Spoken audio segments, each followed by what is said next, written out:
अपना इतना कीमती हीरे जवाहरात जो कुछ भी धन था, जितना वो साथ ले जा सके ले गए और बाकी इसी में छुपा कर गए हैं। और जो भी यहाँ पर रहेगा वो परेशान रहेगा, कभी ये हवेली बस नहीं पाएगी।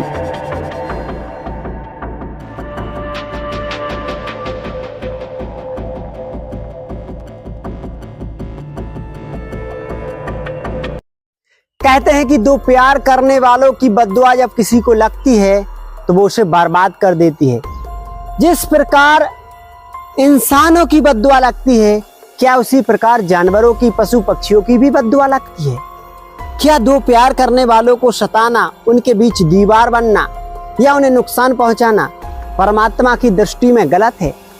क्या आज से 200 से 400 वर्ष पहले भी दो प्यार करने वालों को जुदा करने पर परमात्मा द्वारा सजा दी जाती थी?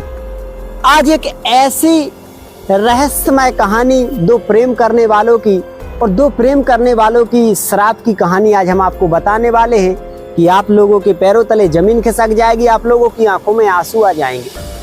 तो नमस्कार दोस्तों, स्वागत है आपका DS राधे सफर के एक और ऐतिहासिक सफर में।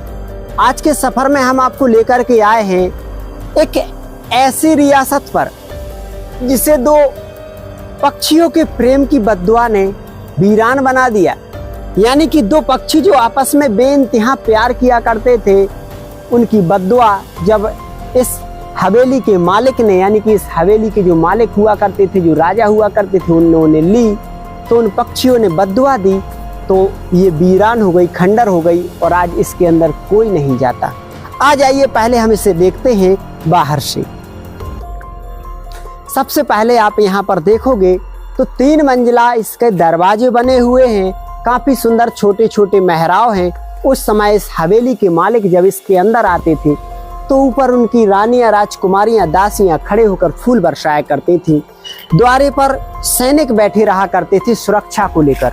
यानी कि उस समय जो इन हवेलियों के मालिक हुआ करते थे धन धान से संपन्न हुआ करते थे, लेकिन आखिरकार उन्होंने पक्षियों के प्रेम में एक ऐसी बाधा डाली कि उनकी हवेली आज खंडर हो गई, उनकी पूरी रियासत बर्बाद हो गई। उसको भी हम जानेंगे, उसके पहले हम इन हवेलियों की दुर्दशा को देख लेते हैं।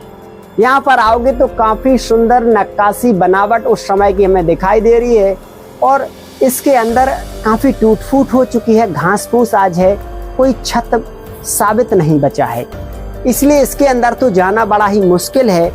लेकिन इसके पास में ही जो हवेली का एक दूसरा हिस्सा बना हुआ है उसको हम बारीकी से देखने की कोशिश करेंगे और उस कहानी को भी जानेंगे। आ जाइए। यहां से हम जैसे ही अंदर आएंगे तो आप देखोगे एक सुंदर से आंगन में हम आ चुके हैं और छोटे छोटे मेहराब वाली दानालें आपको यहाँ पर देखने को मिलेंगी। चारों तरफ टूटी फूटी दीवारें, छतों की आपको देखने को मिलेंगी।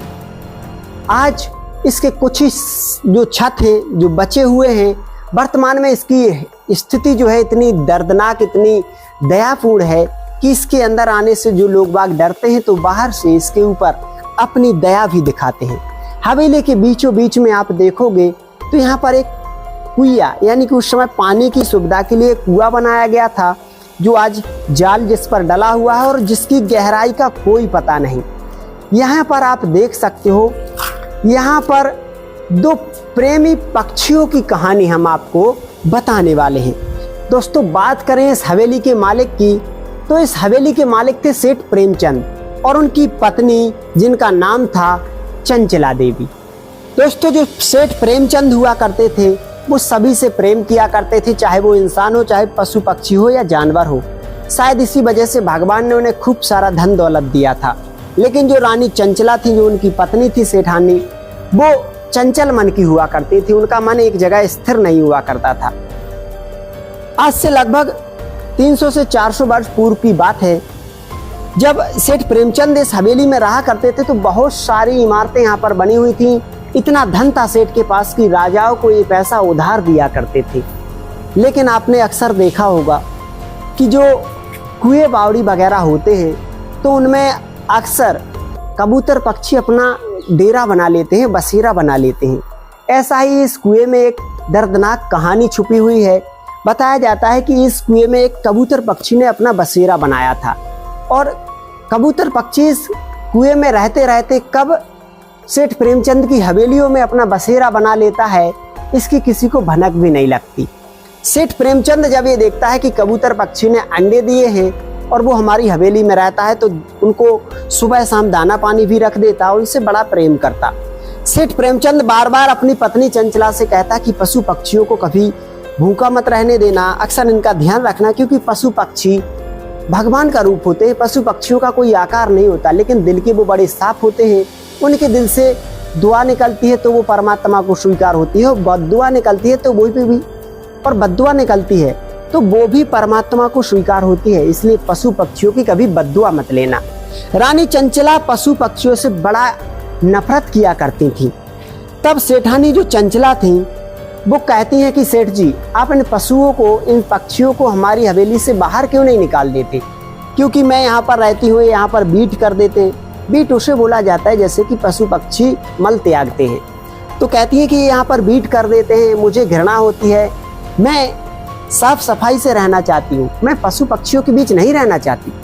सेठ प्रेमचंद कहते हैं कि इंसान को कभी अकेला नहीं रहना चाहिए, कभी हम भी पशु पक्षी बने होंगे, इसलिए हमें पशु पक्षियों से प्रेम करना चाहिए। अरे इंसान से तो अच्छे होते हैं पशु पक्षी, जो कभी गद्दारी नहीं करते, जिस थाली में खाते उसमें छेद नहीं करते, जिस पेड़ की छांव लेते हैं उसी की जड़ को नहीं काटते। दोस्तों, समय ऐसे ही गुजरता जाता है। सेठ प्रेमचंद के एक बच्चा भी हो जाता है, और वह बच्चा बहुत छोटा था। सेठानी चंचला जो थी, उनके जब बच्चा हो जाता है तो वो थोड़ी और अधिक सेठ की प्रिय हो जाती हैं, और सेठ अक्सर अपने धंधे के व्यापार के काम से बाहर आता जाता रहता था। एक बार की बात है, सेठ प्रेमचंद बाहर व्यापार करने के लिए जाता है। उस समय कबूतर और कबूतर पक्षी की जो पत्नी हुआ करती थी कबूतरी, उन्होंने यहाँ पर बच्चे दिए थे, उनके भी छोटे छोटे बच्चे थे। सेठ जब यहाँ से बाहर जाता है तो सेठानी चंचला से कहता है कि तुम इन कबूतर पक्षियों का ध्यान रखना, उन्हें किसी प्रकार की परेशानी मत करना, मैं बाहर जा रहा हूँ व्यापार के लिए, वहाँ से आऊँगा जल्दी। तब जो सेठानी चंचला थी वो उस समय तो सेठ प्रेमचंद से बोल देती हैं कि ठीक है स्वामी, आप निश्चिंत होकर जाइए, मैं पक्षियों को किसी भी प्रकार की दिक्कत नहीं दूंगी। लेकिन जब सेठ को लगभग 1 से 2 हफ्ते व्यापार के लिए निकले हुए हो जाते हैं तो जो कबूतर पक्षी थे बार बार बीट कर देते हैं। एक दिन की बात है, कबूतर पक्षी निकल रहा था, रानी श्रृंगार कर रही थी इस छत पर। कबूतर पक्षी बीट करता है और रानी के सर पर जाकर वो बीट गिरती है, तो रानी को बहुत ही घृणा हो जाती है और बड़ी गुस्से में, बड़ी क्रोध में जो चंचला सेठानी थी वो आ जाती हैं। उस वक्त अपने नौकरों को आदेश देती हैं कि इस कबूतर पक्षी का पूरा जो घोंसला है इनको उठाकर फेंक दो, इनके बच्चों को बाहर फेंक दो। जब नौकर इस बात को सुनते हैं तो कहते हैं कि सेठ प्रेमचंद आएंगे तो बड़े नाराज होंगे, सेठानी एक बार सोच लो। लेकिन सेठानी उस दिन बड़े क्रोध में थी, कहती है कि जाओ और इन बच्चों को बाहर फेंक दो, इनके घोंसले को ही हटा देंगे तो ये यहाँ पर आएंगे नहीं, हमारे घर में गंदगी नहीं होगी। आज इनने मेरे सर पर बीट कर दिया है, मुझे गंदा कर दिया। सेठानी का आदेश मानकर नौकर चाकर कबूतर पक्षियों के घोंसले को, उनके बच्चों को बाहर फेंक देते हैं, और बाहर उनके जब बच्चे धूप में पड़े पड़े अपनी जान त्याग देते हैं। और जब कबूतर पक्षी के बच्चों की जान जाती है तो कबूतर पक्षी के दिल से इतनी बद्दुआएं निकलती हैं कि आपको बता नहीं सकती। कबूतर पक्षी यहाँ पर रोते रोते दिन रात निकाल देते हैं, और उसी दिन से सेठ प्रेमचंद की दुर्दशा होनी शुरू हो जाती है। दोस्तों, आप लोग ध्यान रखना, ये कहानी कोई झूठी कहानी नहीं है, ये कहानी एकदम सच कहानी है। इसको अपने मन से सुनना और फिर इस पर थोड़ा सा विचार करना कि आखिरकार पक्षियों के साथ गलत करने से क्या हो सकता है। कबूतर पक्षी दिन रात इन दीवारों के पीछे रोते रहते हैं और सेठानी चंचला को बद्दुआ देते रहते हैं।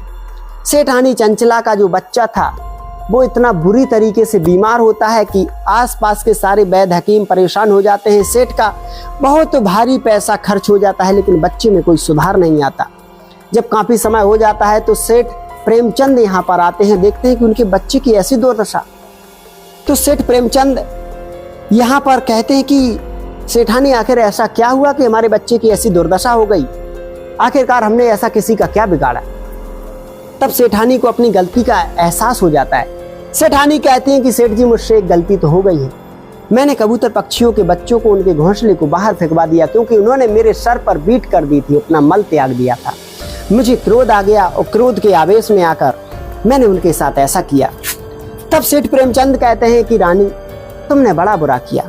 अरे सेठानी, मैंने तुमसे कहा था कि पक्षियों की कभी बद्दुआ मत लेना, क्योंकि इनकी दुआ और बद्दुआ दोनों स्वीकार होती हैं।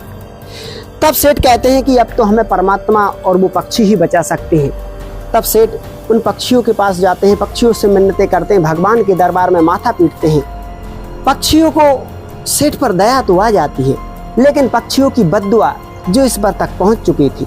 सेठ बार बार मंदिर में जाता है, अपना माथा पीटता है कि उसके बच्चा सही हो जाए, उसके बच्चे की जो तबीयत खराब हो चुकी है वो सही हो जाए। बार बार पक्षियों को दाना डालता है, लेकिन पक्षी कभी दाना नहीं खाते। पक्षी दिन रात उसकी इस हवेली के पास पास मंडराते रहते हैं और गुटुरगु गुटुरगु यानी कि मन में कई प्रकार के श्राप देते रहते हैं।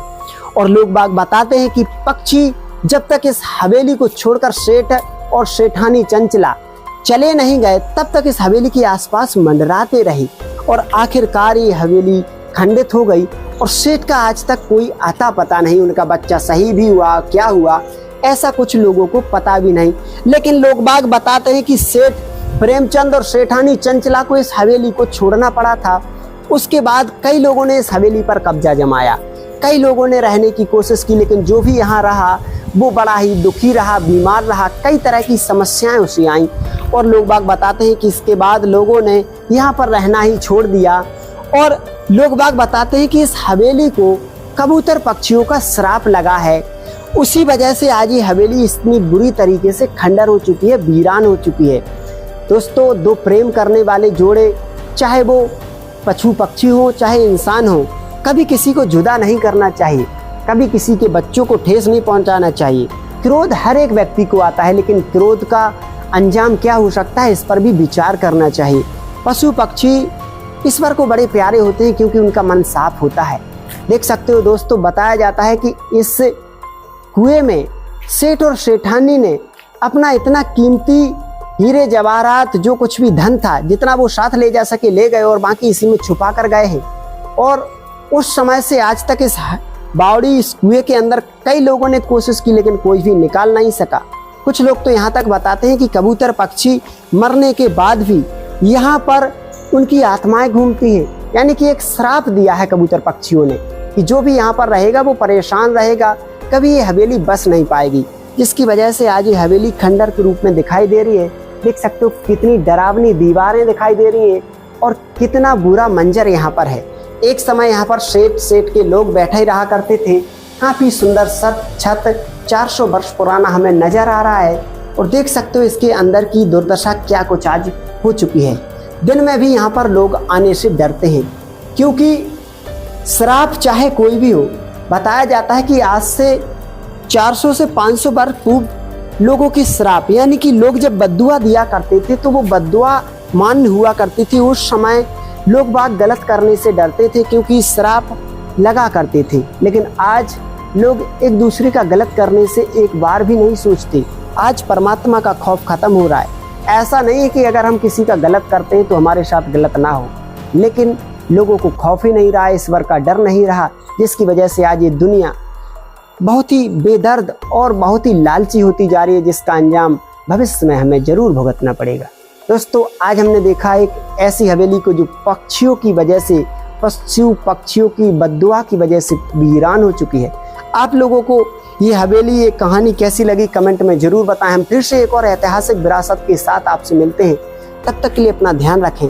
जय हिंद, जय भारत।